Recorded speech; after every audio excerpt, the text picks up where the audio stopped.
Mexico, which I don't even believe was a proper oil gusher. I think it was actually an asphalt volcano that they drilled into. I think they made it look like an oil gusher, but I don't think it was anything like what they told us it was.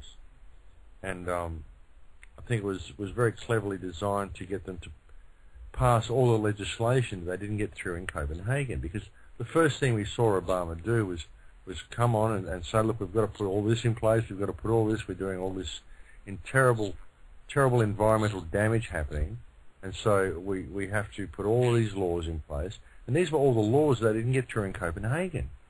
So it was right on cue. And then along, everyone's saying, all through the whole oil thing, everyone's saying, well, where's Al Gore? Where's Mr. Environmentalist? What's he doing about this? We didn't hear from Al Gore at all. Right at the end of it all, we see Al Gore and Bill Gates appear riding their white Chargers in the form of their new film they're making called The Shift.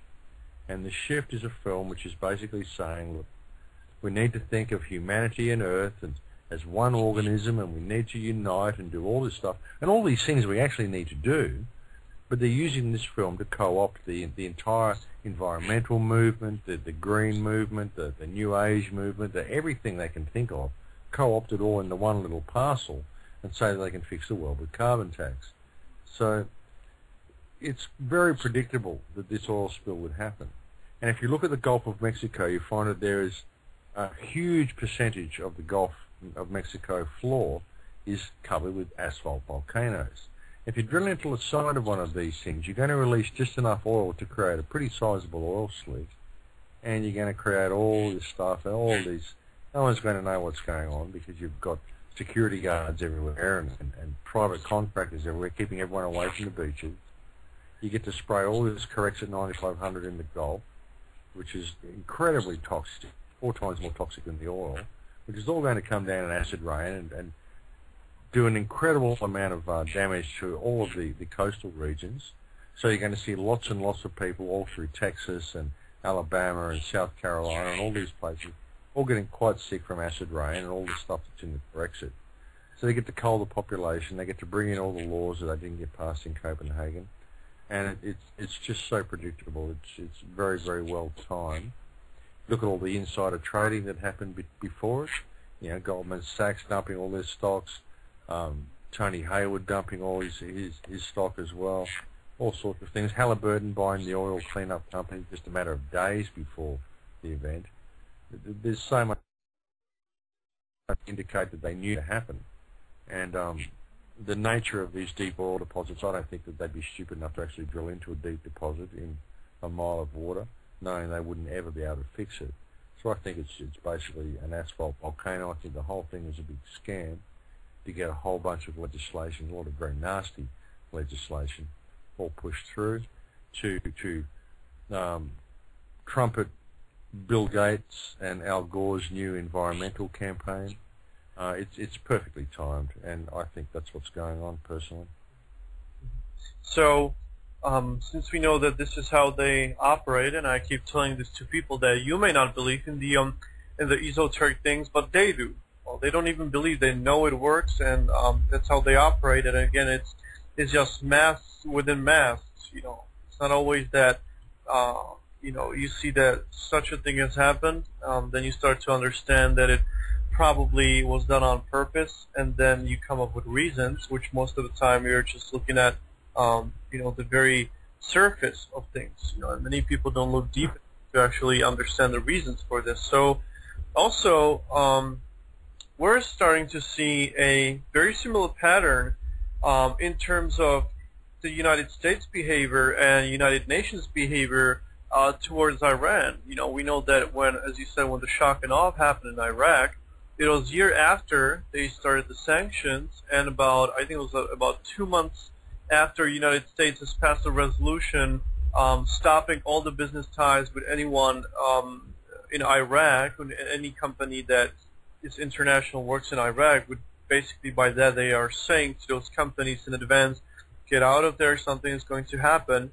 And we know that that's the same thing which actually happened with Iran last month. The United States House of Senate has passed a resolution, you know, canceling all business ties with all the companies that have some ties to Iran, We know that there are 3 warships off the coast of Iran with 14,000 troops, fight jet carriers, and just whole artillery. So, Max, what do you think about what's happening down there? Well, I think there's very, very high likelihood that they will attack Iran. I mean, I think they have to, because the money system is completely on its last legs, and they're trying to stretch as much of that out as possible. And so they need to generate an awful lot of spending to do that, and you can only generate that type of spending with having another war. And it's also about energy. It's also about manipulating the human consciousness. They really want us in a state of complete and utter chaos through this transitional period. That's the Illuminati slogan, after all, order out of chaos. Order out of chaos. That's what it's all about. But when you understand that it's all about energy, the whole thing, everything that they do is about energy. And all the rituals and the black magic, whether people believe in magic or not, whether they believe in, but the people who are in charge of the planet, they do. And they totally believe in this Luciferian doctrine. And when you really look at it and you start looking at it scientifically, what you find is that all this Luciferian doctrine is, and so-called black magic is an understanding of energy and how to manipulate energy. And that's what they do. That's what all of this stuff is about, is manipulation of energy. That's what most of the wars are about. That's how you control the human psyche, how you control the human consciousness.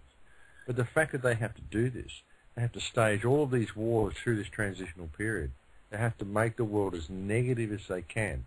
They have to fill your food full of neurotoxins, spray the skies with chemicals, put fluoride in the water, bombard you with propaganda on television, electromagnetic radiation from mobile phones. Everything they have to do to keep people in this negative state, when all the people actually have to do is change their emotional state. It's that simple. That's how powerful people actually are. That they have to actually go to all of this trouble just to keep people in this negative state. And people miss that. They look at all this stuff and they miss that. They miss what it's all about. If people simply change their energetic state and do what's right in all that they do, stop tolerating all of this, stop going along with it, come into their power, we could change the world in 3 seconds. We really could. We can look at all of the things they do, they in inverted commas. We can point the finger at our leaders, at the banking cartels, at all of these criminals in power, and we can say, look, that's them, that's the problem, that's the criminals that are doing all this. But then we just go back to our television sets. The real problem is our acquiescence to this corruption at the top of our societies. All of the problems that we face, whether it's a problem of the war in Iran, whether it's a problem of failing, whether it's the problem of homelessness, of pollution, whatever. All these things are symptoms of the one problem, which is the corruption at the very highest levels of our social and political structure. That's what needs to be addressed. We're never going to fix anything until we address the way this world's run. The systems that are used to control people, the corrupt monetary system. Money, all money does is put people in a state of shortage. It doesn't perform any purpose that serves humankind. Money in its current state. Money itself is not such a bad thing, but the money that we have, which is based on interest-bearing debt, serves no functional purpose in empowering humankind. All it does is put people in a state of shortage. So we need to address things like this. We need to understand that any politician that allows this is a criminal. They're allowing their nation to be enslaved to debt. They're creating the third world globally.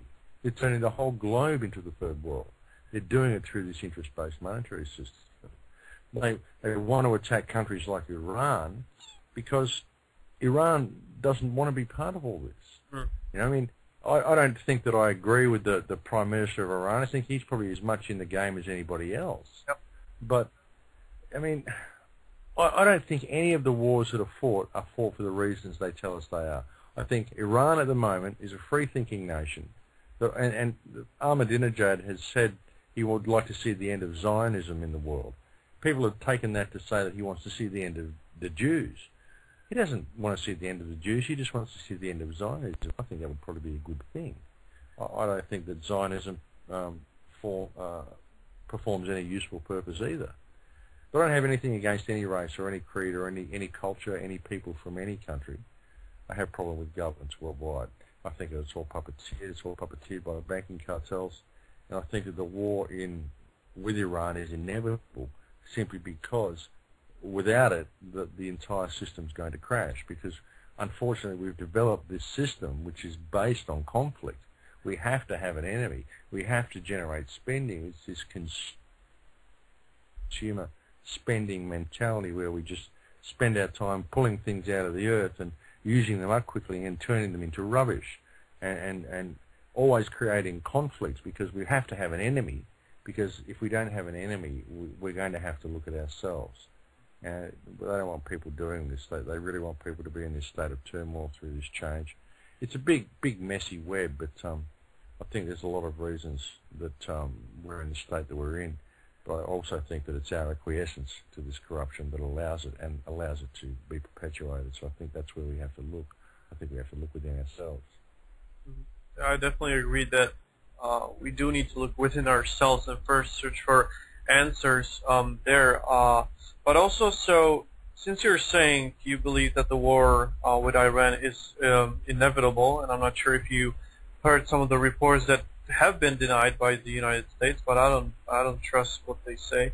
That Saudi Arabia has actually given a go to Israeli government that in case of strike on Iran, they can use their airspace to go directly to over them to Iran, so they don't have to fly around. So, we can just make a guess, and I'm just asking your personal opinion here.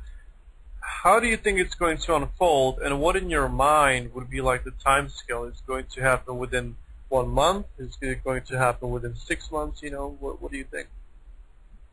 I think it'll very likely happen before the end of the year, but I couldn't say for sure. I think it's very likely that Saudi Arabia would allow them to use their airspace because, Saudi Arabia is almost a puppet state of America now anyway. The Saudi influence in America is incredible. And even the 9/11, or the alleged 9/11 attackers were all Saudis. Of course, they went and bombed Afghanistan for that, so that's another story. But I'd say very likely before the end of the year. Israel's been trying to get this off the ground for ages. Israel's really been itching to go and bomb Iran for an awfully long time. And the bill that you mentioned earlier that Obama drafted a couple of months ago, the executive order, basically giving Israel an open card to go and do it, is a very telltale sign. So I'd be surprised if it isn't well underway by the end of the year. Most unfortunate because Iran's a beautiful country. Yeah, it is. It is. Yes, and I'm sure that you're familiar with Cliff High and his Webbot reports, which they're not the only source which is saying that something is supposed to happen in November this year. Of course, again, we don't know what it is. We can just guess. But there is one interesting date I would invite our listeners to actually look at and be aware of. So, do you believe that this can escalate into a third world war? And is there any hope for humanity? Look, I think there is. I think that it might get to the darkest hour, but I think there is. But I think it's going to have to be when humanity comes into their power. I really do. I think it's about time that people stood up and said no. If your leader wants to send you to war, you say, well, no, sir, I won't go. I won't go and kill other people for you anymore. And you can't jail the whole country. Personally, I think that in any form of draft, the politicians' children should be first on the line, and the politicians themselves.